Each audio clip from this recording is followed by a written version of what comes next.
utterly creeped out, slightly in love, and so friggin' happy that I am a vegetarian. The Texas Chainsaw Massacre. Overhyped or right? Hey y'all, it's your twisted girl next door here, and this is my Overhype or Right segment where I review and dissect popular and cult horror classics to see if the hype they get is justified. The Texas Chainsaw Massacre deals with a group of young people, because it's always young people, who go to visit a family member's gravesite and end up dealing with a chainsaw-wielding maniac who wears the skin of his victims and his weirdo family in Texas. I have never seen it before. Point of reference. I've never seen this film before. And I wanted to see if the hype was true, you know? I will admit I've had some bias in looking at the film. I actually saw the 2003 remake. I saw the remake and I've never seen the original. How epic. How epic could it be? 1. Is the plot innovative and or groundbreaking? Yes. When it first came out, the creator and director had tried to claim that it was based on a true event, but that was actually a marketing ploy. It wasn't really based on a true event, but it was inspired by true killers. So yes, I definitely think this was an innovative plot line because it used a very simple plot line, and it wasn't innovative in the sense of the plot line, the outright plot line. It was innovative in how it used that plot to reflect bigger themes that the writer and the director was trying to get at. 2. Were there any characters that were memorable? Yes. I mean, honestly, there were a couple in this film, but Leatherface, he doesn't say anything in this movie. He doesn't actually talk.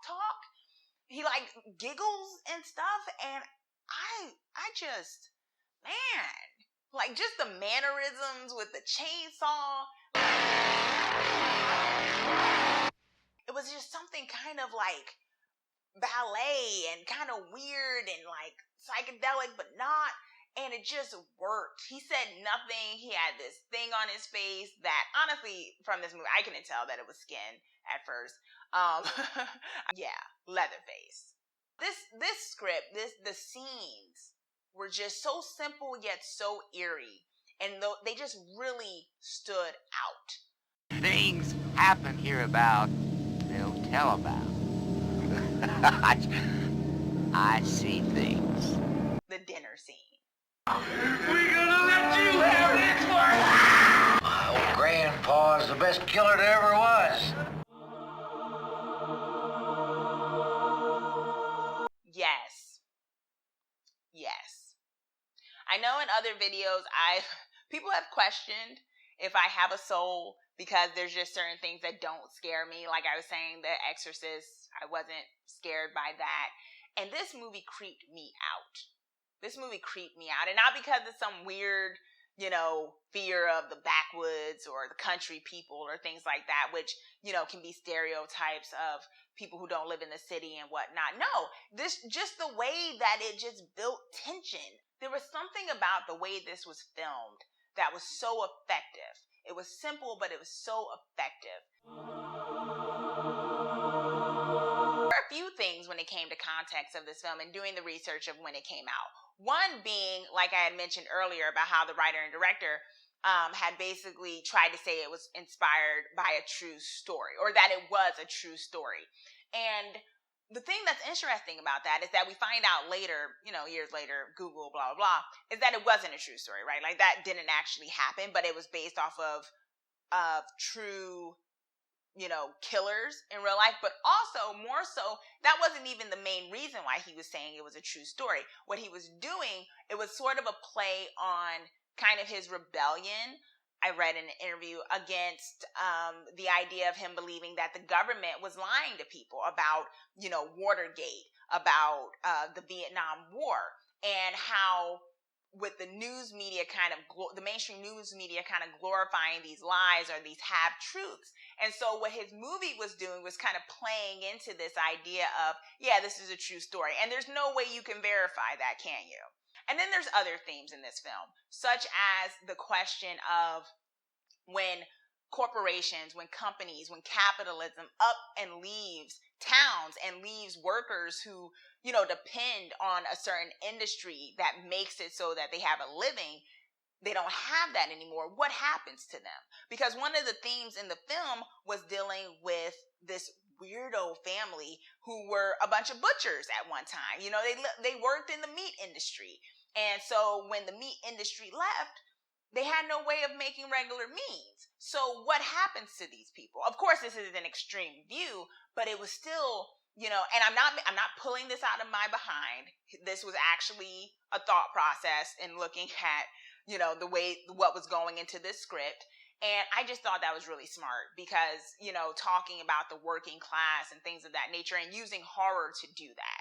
The other thing I think was a little bit more obvious, which was the vegetarianism thing. There's some really just graphic descriptions of what happens to the animals in these things. I'm not getting on my soapbox. Yes, I am a vegetarian. I do not care if you eat meat. That's on you. Whatever. I don't care.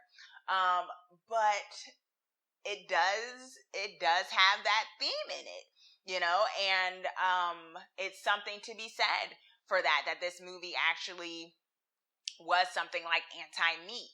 And the funny thing is, in looking at the context, you can have a lot of context when it comes to a movie, but if none of that translates into the actual film, it kind of falls flat, right? You'd be like, oh, all this great stuff. And it's like, well, I didn't see any of that in the film. But this film, I actually did. Funny enough, this film was also heavily censored. Like, they almost tried to give it like an XX rating and things of that nature. He was trying to get it for PG-13. That was not happening. It works. Like, it wasn't gratuitous or anything, but it actually, that in and of itself, its censorship shows kind of where the director was going with his rebellion against kind of the government in that sense. Because here's this film that's, brutal and, in your face kind of with some of the violence and the horror. But then, they're actually, during that time, they were showing like, images from Vietnam and what was happening to people over there. And, it was, very violent stuff that wasn't necessarily should have been shown on just regular TV to everyone. So it's kind of funny that they were so okay with showing real war. And then here's this film that's not even a real story. And it's like, oh, it's fake blood. But no, we can't show that. So no movie is perfect, not even a potential horror classic. So let's get into the flaws of the Texas Chainsaw Massacre. I love this movie. In a first viewing, I didn't see a lot of glaring flaws. I will say that some of the characters were a bit stupid. Like not getting gas when they should have, kind of just, let's go off and get into a pool. Which, I mean, it's the 1970s, and we all know tropes like that where the characters do dumb things and put themselves in dumb situations that eventually lead to their demise was kind of a regular thing. The movie didn't do it a lot, but just in general, it was an air of that, which kind of took away from it because it was like, well, maybe this could have been avoided if they just didn't do this, that, and the other. But I'm not mad exactly. I don't think it's a deal breaker where it's like, this is a huge flaw. But some characters, yeah. Anybody home? Hello? Hello? Kirk? Kirk? Kirk? Kirk? Kirk? Kirk? I think you already knew I was going to say it's justified from the very beginning. I just probably wanted to wax poetic about how much I came to love this film that I had avoided for years.